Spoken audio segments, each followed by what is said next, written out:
Assalamualaikum warahmatullahi wabarakatuh. Nama saya Nur Afika Natasha binti Saiful Bahrin. Saya daripada Unit BM3. Hari ini saya akan menerangkan tentang kesalahan ejaan, kata dan ayat dalam penulisan karangan tahun 6. Berdasarkan analisis yang telah saya buat, saya mendapati bahawa murid tahun 6 masih lemah dalam 3 aspek ini, iaitu dari sudut kesalahan ejaan, kesalahan kata dan kesalahan ayat. Kesalahan ejaan pada perenggan pertama, ayat pertama, iaitu majlis. Ejaan yang sepatutnya ialah majlis. Seterusnya, kesalahan ejaan pada perenggan pertama, ayat kedua, iaitu memilih. Ejaan yang sebetulnya ialah memilih. Baiklah, yang ketiga iaitu pada perenggan kedua, ayat pertama, iaitu berbincang. Ejaan sebetulnya ialah berbincang. Sepatutnya terdapat huruf G di belakang perkataan. Yang keempat iaitu mengias. Pada perenggan kedua, ayat pertama. Sepatutnya ejaan tersebut ialah menghias. Dan yang terakhir, dalam perenggan kedua, ayat ketiga, kesalahan ejaan pada segera. Ejaan yang sebetulnya ialah segera.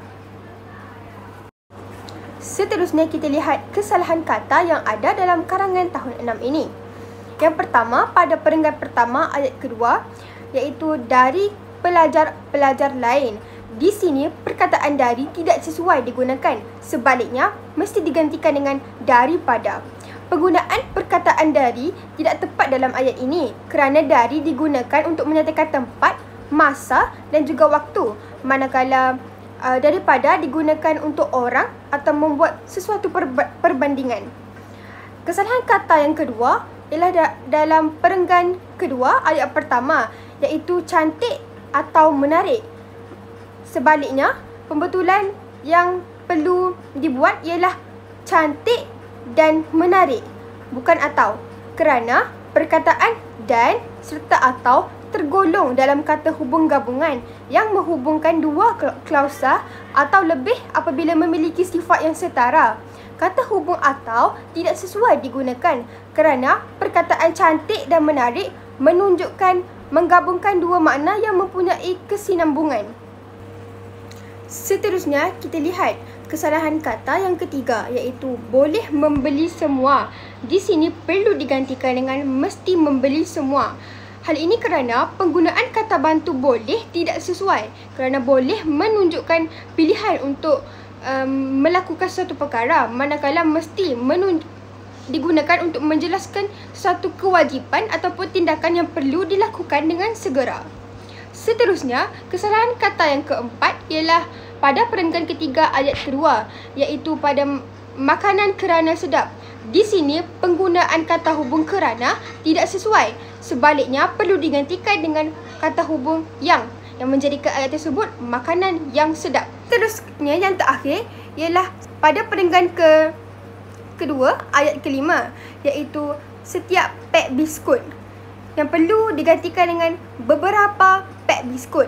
Penggunaan kata bilangan beberapa lebih sesuai bagi menyatakan jumlah yang tidak diketahui secara spesifik. Sekarang mari kita lihat kesalahan ayat dalam penulisan karangan tahun 6. Yang pertama, kebersihan mestilah dijaga oleh kita agar persekitaran kelas sentiasa ceria. Pembetulannya, kebersihan mestilah kita jaga agar persekitaran kelas sentiasa ceria. Seterusnya, kesalahan pada perenggan ketiga, ayat ketiga. Kesalahannya berbunyi memberitahu para murid-murid, manakala pembetulannya di sini memberitahu para murid. Perkataan para telah membawa maksud ramai dan tidak perlu diikuti dengan kata ganda. Seterusnya, kesalahan ayat pada perenggan kelima, ayat keempat. Berasa sangat penat namun tetap gembira setelah melihat persiapan majlis. Yang sebetulnya, kami berasa sangat penat namun tetap gembira setelah melihat persiapan majlis. Ayat ini tidak mengandungi subjek untuk membentuk sesebuah ayat yang lengkap. Seterusnya, kesalahan ayat yang berlaku pada perenggan ketiga ayat keempat, yang berbunyi, pelbagai jenis makanan istimewa akan dibawa oleh saya. Pembetulannya ialah pelbagai jenis makanan istimewa akan saya bawa. Pada perenggan keempat, ayat kedua dan ayat ketiga yang berbunyi, kami juga meminta kebenaran dengan guru, tetapi guru kami tidak memberi keizinan untuk membawa telefon bimbit. Pembetulannya di sini ialah kami juga meminta kebenaran dengan guru, tetapi beliau tidak memberi keizinan untuk membawa telefon bimbit.